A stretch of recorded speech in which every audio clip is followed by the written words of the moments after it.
Depuis quelques années, un mot revient partout. Crypto, on en parle dans les cafés, dans les groupes WhatsApp, au bureau. Chacun a son histoire. Celui qui a tout perdu, celui qui a tout gagné et celui qui n'a jamais osé. Mais une question revient souvent. Si j'investis 1000 $ aujourd'hui, qu'est-ce qui pourrait vraiment se passer? Et c'est exactement ce qu'on va explorer ensemble. Pas avec des promesses, mais avec de la réalité, des scénarios concrets et surtout des leçons utiles. Avant même de parler de chiffres, il faut comprendre ce qu'est un investissement en crypto. Ce n'est pas une baguette magique. Ce n'est pas non plus un ticket de loto. C'est un placement dans un écosystème numérique jeune, imprévisible, mais plein de potentiel. Quand tu investis en crypto, tu investis dans la technologie et le comportement humain. Et c'est justement ce deuxième point, l'humain, qui fait souvent toute la différence.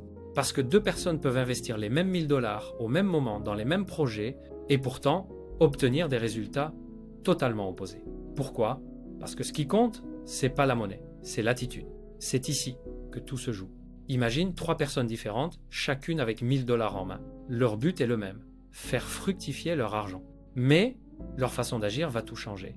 D'abord, nous avons l'investisseur émotionnel. Cette personne découvre la crypto par hasard.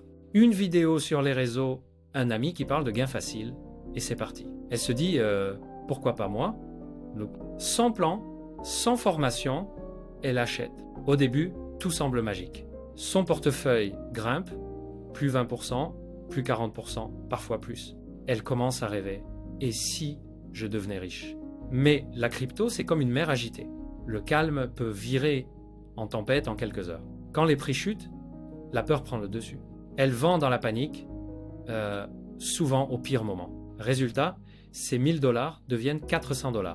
Elle quitte la crypto en disant c'est une arnaque. La crypto ne récompense pas ceux qui réagissent à leurs émotions, mais ceux qui comprennent leurs émotions.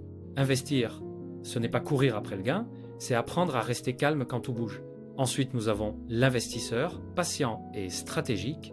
Cette personne, elle agit différemment. Avant de mettre un seul dollar, elle apprend. Elle regarde des vidéos, lit des livres, comprend les bases. Elle choisit quelques projets solides. Bitcoin, Ethereum, pas les plus excitants, mais les plus durables. Plutôt que d'acheter tout d'un coup, elle investit petit à petit. Chaque mois, elle ajoute un peu. Pendant que les autres paniquent, elle garde le cap. Elle sait que le marché est cyclique, qu'après chaque hiver vient toujours un nouveau printemps.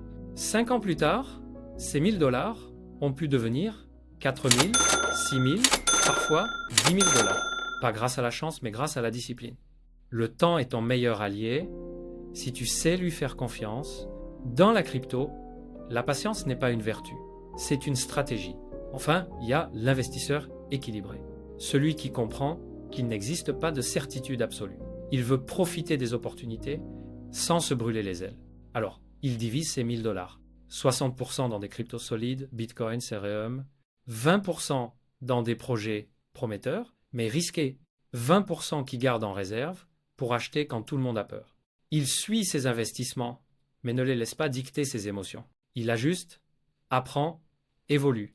Ce n'est pas celui qui fait le plus gros profit en une fois, mais c'est celui qui reste dans le jeu le plus longtemps. Dans la crypto comme dans la vie, l'équilibre bat toujours l'excès. Le but, c'est pas de faire un coup, c'est de bâtir une trajectoire. Tu vois, ces 3 scénarios montrent une vérité simple. C'est pas le montant qui détermine ton avenir financier, mais la manière dont tu l'utilises. 1000 $, c'est une somme modeste, mais c'est surtout un point de départ. C'est une manière de tester ton mental, ta patience, ta curiosité.